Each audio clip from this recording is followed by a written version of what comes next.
SUS. É um evento que eu acho que resgata um pouco o que a gente estava fazendo. Fundamental hoje a gente fazer. Na realidade, a gente não parou, mas a gente deixou de fazer eventos específicos do SUS por conta da crise que a gente está enfrentando enorme da UERJ, mas a gente acha muito bom que a gente hoje possa fazer esse debate. Então, quem que assume aqui a coordenação? Felipe? Felipe, obrigado. Queria agradecer muito ao Manuel aqui, nossos professores Dadá, Felipe, Rubem, e eu passo então a palavra para o Felipe, quando a Roseli chegar, ela assume aqui. Obrigado, bom dia a todos. Vou aqui a missão de coordenar provisoriamente a nossa mesa, né? Nós temos aqui um grupo de professores importante para discutir, para conversar com a gente sobre o tema de hoje. E a gente pode dar início, mas o que vocês gostariam de fazer em termos de sequência?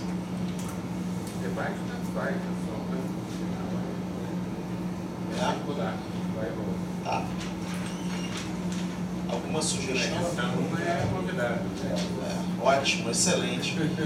Bom, Manuel, agradecemos muito a sua participação. Manuel está representando a Conceição, que é presidente do COSEMES do Rio de Janeiro, e é uma pessoa que já vem ao MS há muitos e muitos anos, influencia muito o modo como a gente pensa, porque faz gestão de uma maneira muito original, muito diferente, muito importante para a saúde. Então, muito obrigado pela sua contribuição. Para a gente é uma honra tê-lo aqui conosco. Obrigado. Bom dia a todos e a todas. Agradecer inicialmente o convite feito ao COSEMES, né, esclarecendo que eu estou aqui pelo COSEMES, não pelo CONASEMES, né. Acho que isso é de fundamental importância para a gente demarcar alguns terrenos, né. E justificar a ausência da Conceição em função dos problemas que aconteceram lá no município dela. Teve que atender emergencialmente uma situação lá, então ela já estava totalmente programada para estar aqui agora de manhã, mas de manhã ela me ligou às 7 horas da manhã pedindo para a gente poder, né, fazer o possível para substituí-la aqui, que não poderia faltar com o convite da Roseli, né?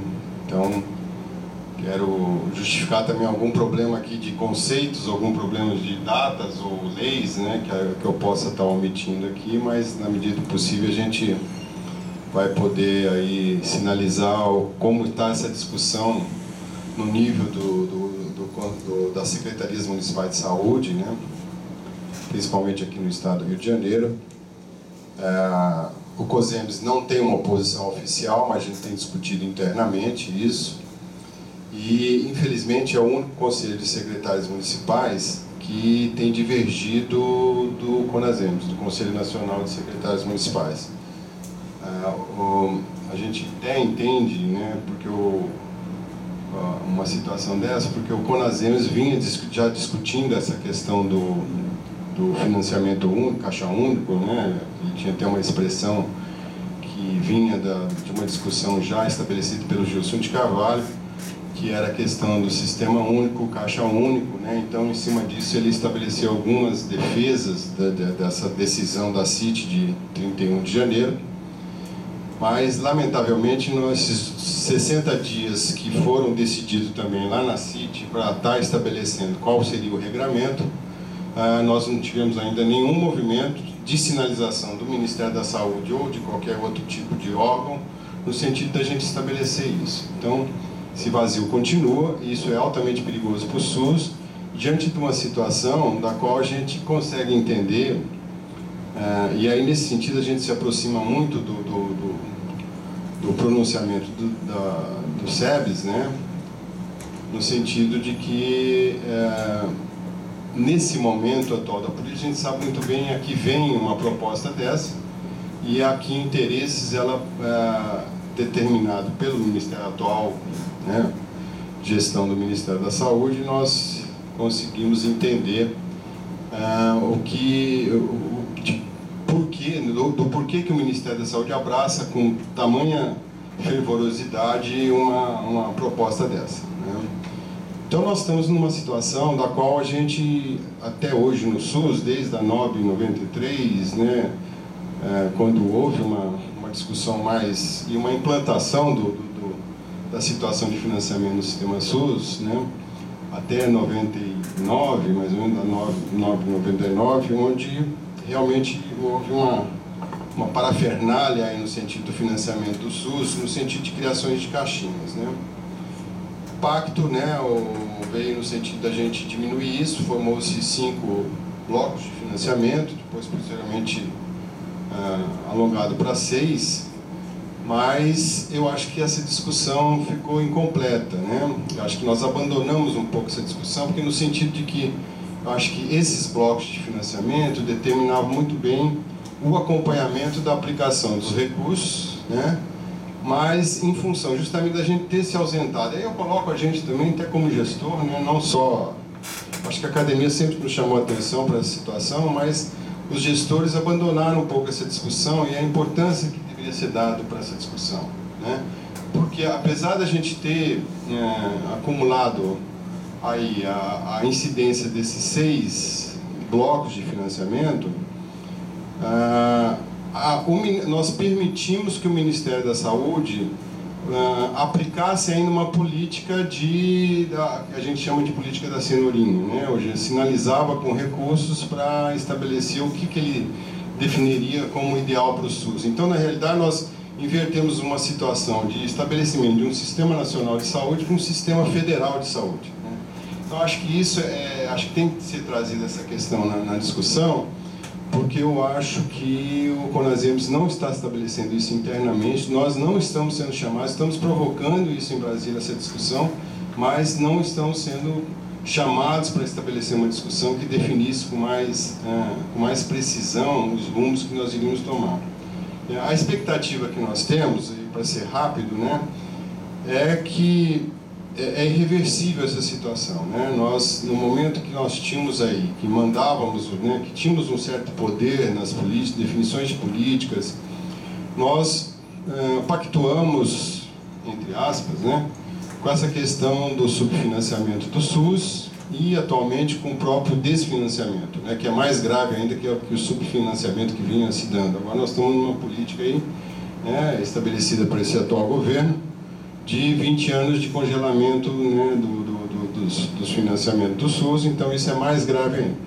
Isso nos estabelece uma responsabilidade, né, e um desafio de que antes, quando a gente tinha um certo trânsito dentro dessas discussões, dentro das 3 esferas, existia uma certa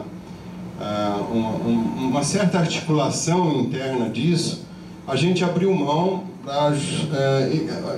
nem abrir mão, acho que a gente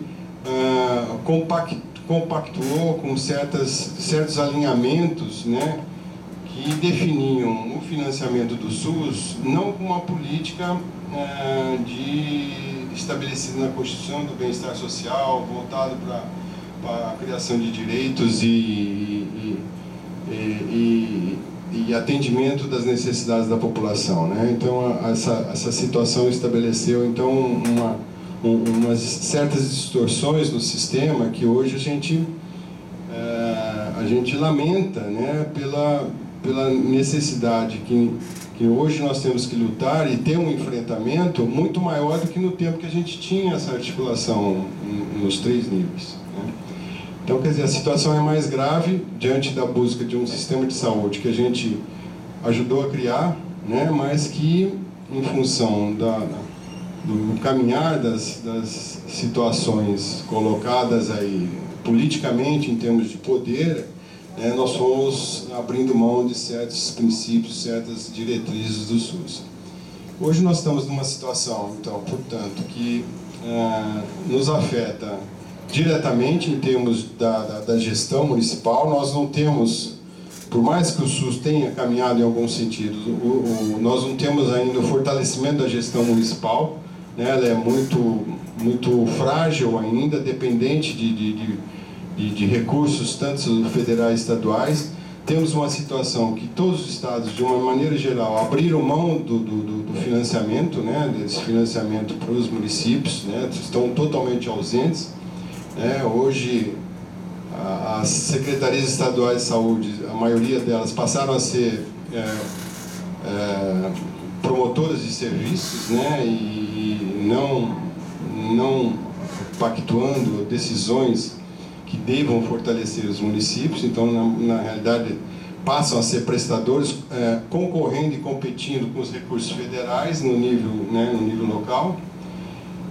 Nós temos uma situação de desvantagem no sentido já atual, né? A não ser, logicamente que a gente fala de maneira generalizada, mas tem as suas exceções, onde os contratos, né, de prestação de serviços não são feitos numa lógica pública, e sim de interesses, né, privados. E numa situação dessa, de total desigualdade que estão colocados nessa questão de financiamento, isso só vem reforçar. Obviamente que numa definição de dois componentes aí, né, de financiamento e de custeio, né, de investimento e de custeio, obviamente que nós estamos abrindo mão de determinadas políticas no sentido de organizar o SUS. Então, quer dizer, com certeza isso vem no sentido de prevalecer interesses da onde hoje situa-se um maior poder de correlação nessas forças que jogam o SUS aí, né? Então, com certeza vai ter um certo privilégio na média e alta complexidade, em detrimento da atenção básica, né, da vigilância em saúde, da assistência farmacêutica, que eram blocos muito bem caracterizados, que definiam muito bem o acompanhamento, né? Então, acho que a discussão que se dá hoje, né, dentro do CONASEMS e dentro do CONAS, é de total apoio a essa decisão da CIT. Isso para nós é muito preocupante. Confesso que o COSEMS do Rio de Janeiro está num posicionamento isolado nesse momento, né, e estão pedindo ajuda aí para as forças, principalmente da academia, né, o pensamento da academia, para que a gente estabeleça aí uma integração de discussão para poder, no mínimo, se contrapor e buscar soluções para uma coisa que praticamente está dada, né. Eu acho que a situação, estabelecendo essa situação e esse rumo que está sendo dado para o SUS, acho que uma das coisas que a gente teria que estar recuperando e exigir do Ministério da Saúde é que ponto que parou a discussão que tinha um GT dentro do Ministério da Saúde que discutia essa questão da discussão do financiamento do SUS, né? A outra situação que eu vejo é como que a gente poderia estabelecer um controle efetivo, mesmo que com esses dois componentes aí, vamos dizer assim, né? Como que nós podemos estabelecer a partir da academia, né, que eu acho que aí a contribuição vem da academia mesmo, a definição de indicadores para poder ter um controle efetivo de como vai se trabalhado com esses recursos que passam a ser administrados sob a forma de dois componentes aí, né? Enfim, eu acho que essa situação, não está havendo essa discussão dentro do Ministério. Se tivesse estabelecendo essa discussão no Ministério, a gente não tem acesso, como o próprio CONASEMS também não tem acesso, não está participando dessa discussão. Gostaria até de saber se a academia, em algum momento, está participando dessa discussão, para a gente poder, pelo menos, começar a desenhar uma forma de resistir, né, que hoje está tão em prática isso, né? Nós vamos usar, pelo menos no estado do Rio de Janeiro, né? Acho que seria uma solução aí para ver a curto prazo como que a gente poderia estar definindo isso, né? Porque eu acho que se deixar para dentro do Ministério da Saúde, eu vejo um grande risco, que mais um, né, que o SUS está passando. Enfim, né? Quero finalizar minha fala aqui no sentido aí de apoiar, inclusive, o documento do COSEMS aqui em total solidariedade à crise que a UERJ está passando, né? Mais um momento de crise, mais um momento de enfrentamento que todos nós vamos ter que fazer. Não abrimos mão desse patrimônio público que é a UERJ, né? Enquanto gestores, estamos sempre juntos aí, né? Trabalhando e, na medida do possível, estabelecendo articulações, né, com o meio acadêmico, com a UERJ. Acabamos de publicar um livro aí, o Manual dos Gestores, né, em parceria com o CPESC aqui, com o MS, né, Acho que isso é fundamental para nós, para todos nós reconhecermos o papel hoje que o COSEMES do Rio de Janeiro está desempenhando juntamente com a UERJ. Nesse sentido, a gente está junto, estamos juntos, e para o que deve né? E precisando da gente, continuamos aí. Muito obrigado.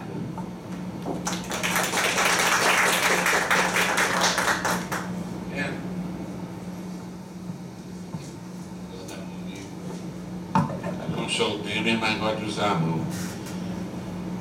Deve ser minha única identidade. Bom dia, gente. Eu já tinha uma enorme alegria antes de chegar, e o Manuel acabou de me dar a segunda, né? Porque eu vou falar mal só do Conazense e vou tirar o da reta do Cosense. É sempre bom a gente estar em boas relações com os vizinhos, mas a alegria prévia, né, é a própria realização desse evento aqui, né? Essa tradição de discutir as práticas institucionais concretas e as políticas reais de saúde foi o que me trouxe para cá originalmente, e acho que a gente ainda me dá muita alegria ver que a gente continua com esse tipo de compromisso, apesar de todas as mudanças, todas as evoluções, todas as crises.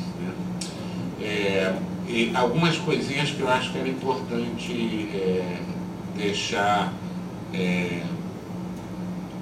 explícitas de saída, né?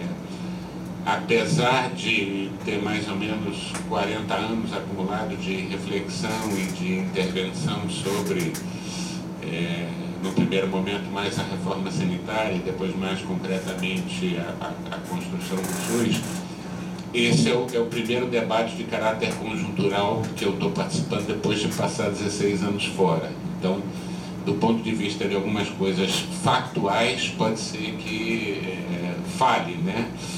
Mas eu acho que elas, do ponto de vista de tendência, eu não me preocupo muito. Portanto, minha convivência prática com a construção e com a consolidação do SUS foi muito intensa e muito profunda nos 25 anos que vão de 75 a 2000 e bastante limitada e como observador externo de 2001 e até o final de 2016. Atualmente eu estou numa tarefa de ler quase tudo que foi produzido sobre os últimos 15 anos, que realmente é cansativa, mas me permitiu chegar a algumas conclusões até úteis do ponto de vista de pesquisa e acadêmica. Antes de entrar propriamente no tema, eu sempre acho que é útil para os colegas da mesa e é útil para o auditório situar um pouco qual é o ponto de vista que eu vou usar. E nesse caso, não tem nenhuma pretensão de neutralidade pseudocientífica esse ponto de vista, tá certo? Vou desprender um pouquinho desse gente. Ela não existe, mas a gente vive dizendo que vai fazer isso, né? O Manuel já lembrou, e os documentos lembram, o Gilson Carvalho sempre aparece nessas discussões e tal, e o Carvalho, eu sempre considero que a minha inserção pessoal no SUS real foi dentro daquela denominação que o Gilson Carvalho gostava de chamar de homo federalis. Eu sou efetivamente, não é que fui um homo federalis, eu deixei de ser funcionário do Ministério da Saúde há 15 anos atrás, mas continuo sendo intensamente um homo federalis. E para seguir, digamos, nessa paródia feita pelo Gilson Carvalho, né? Depois das origens como homo federalis, eu passei a categoria de homo internacionalis, né? Que te dá um olhar de fora, esse que eu já mencionava.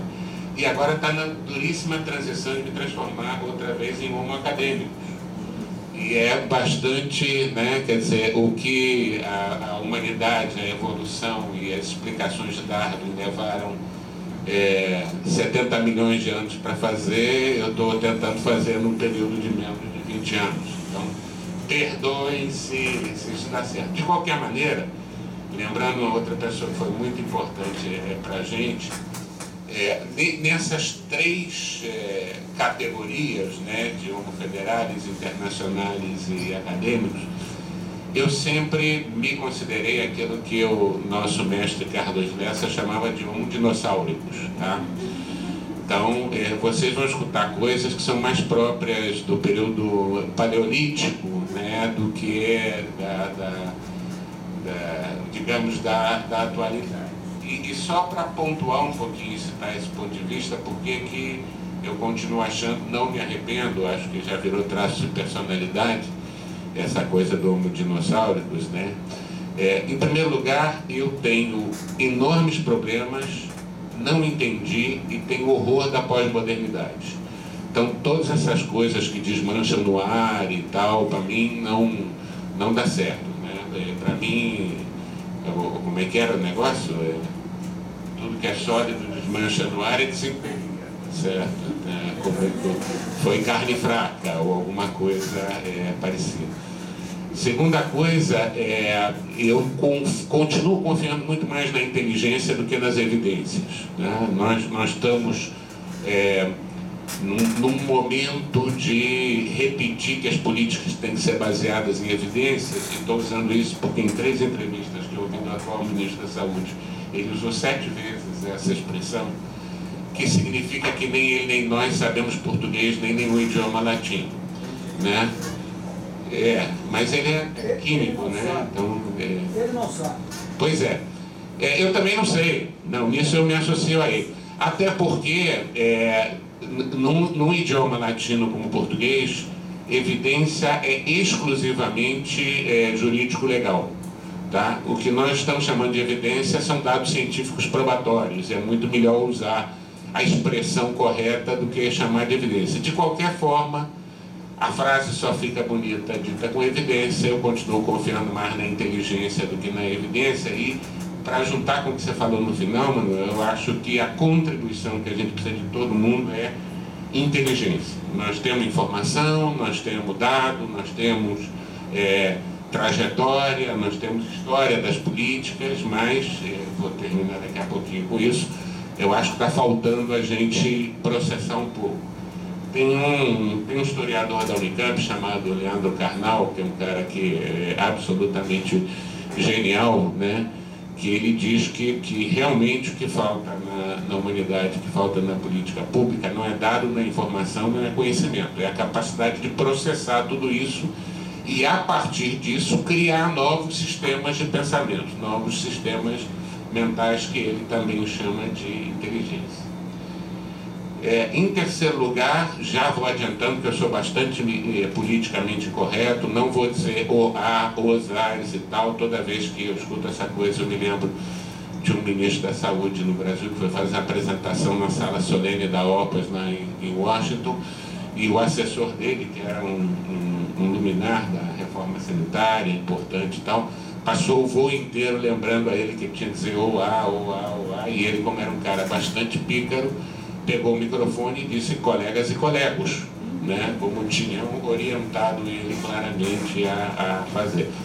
Em vez disso, eu sigo a tradição familiar do humor judaico, né? Que é aquele que faz gozação consigo mesmo e que perde o amigo ou o aliado, mas não perde a piada. Então, tá? E provavelmente o traço mais marcante que esse associado ao Homo Federalis, eu tenho saudade do INAMPS, certo? Trabalhei no INAMPS, tive a fortuna de estar com o ex-Cordeiro na primeira administração do INAMPS na Nova República, e voltei em algum período depois, e num aprofundamento a gente pode entrar mais nos detalhes, mas basicamente eu creio que um dos elementos nossos da descentralização fragmentada que ocorreu efetivamente no Brasil foi perder uma das funções regulatórias do Estado mais importante, que é o poder oligopsônico de compra de um ente central muito poderoso. nunca recuperado pelo Ministério da Saúde, ainda que no segundo governo Lula você tem algumas manifestações concretas de tentar recuperar esse elemento da economia de escala que seria extremamente importante para o financiamento. E um pouquinho mais adiante vou tentar ir um pouco mais nisso. No que você dizia, Manuel, eu tenho extrema saudade da Comissão Intergestores Tripartite 95-96. Né?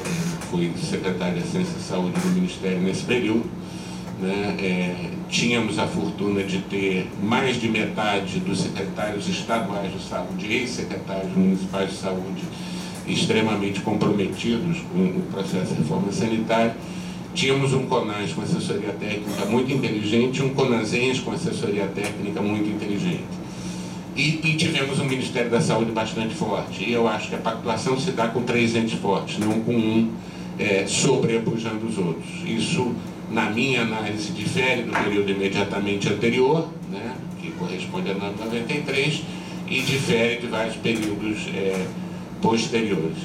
Por sorte, a maioria dos gestores ou representantes dos Conselhos Nacionais naquela época acabou se instalando em Brasília por essas conjunturas particulares da vida, e eu tenho a oportunidade de estar com eles com uma certa frequência. E, finalmente, 2 ou 3 últimos elementos, né? Até por não entender o que é essa tal da pós-modernidade, eu continuo sendo absolutamente estadocêntrico, né? Eu acho que só o Estado, com E maiúsculo, conduz políticas públicas. Essa ideia muito presente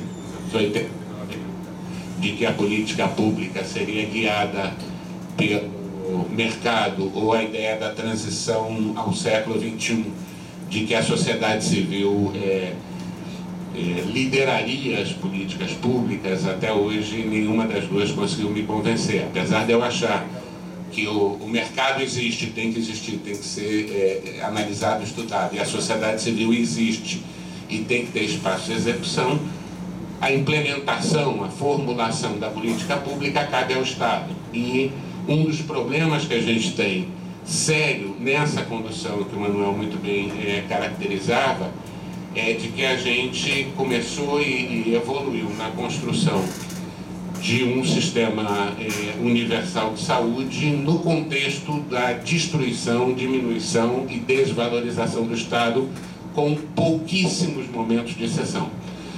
Eu acho que desconsiderar esse elemento da macroeconomia política, de que o SUS nasceu na hora errada, né, e não é prematuro, ele é pós-maturo, porque historicamente, por várias condições, não fosse o golpe militar, a gente podia ter construído um sistema nacional de saúde de características universais a partir da segunda metade da década de 60, mas tudo no Brasil pulou mais de 20 anos pela presença da ditadura militar. A gente acabou propondo um sistema universal de saúde no último respiro não neoliberal das políticas no Brasil. Ou seja, a Constituição é de outubro, novembro de 88, em fevereiro de 89 já estava começando o chamado 5º ano do governo Sarney, que mudou claramente a orientação. Finalmente, essa coisa que também o Manuel comentava e que me dá, aí sim, mais do que saudade, me dá banzo e culpa, né, é que, por várias razões, a inteligência nacional, que eu acho que vai mais adiante do que a academia, uma das características da política de saúde no Brasil, é que os gestores analisam, os usuários têm posição, têm análise política, os sindicatos têm, em maior ou menor grau, dependendo do tempo, os empresários têm cada vez mais, portanto, esse macro complexo, que tem um núcleo na academia, mas é maior que a academia, deixou de analisar a macropolítica nos últimos 10 ou 12 anos. As últimas tentativas de análise macropolítica que a gente tem correspondem ao final, análise do segundo governo Lula. né? Mas é muito pouco esforço.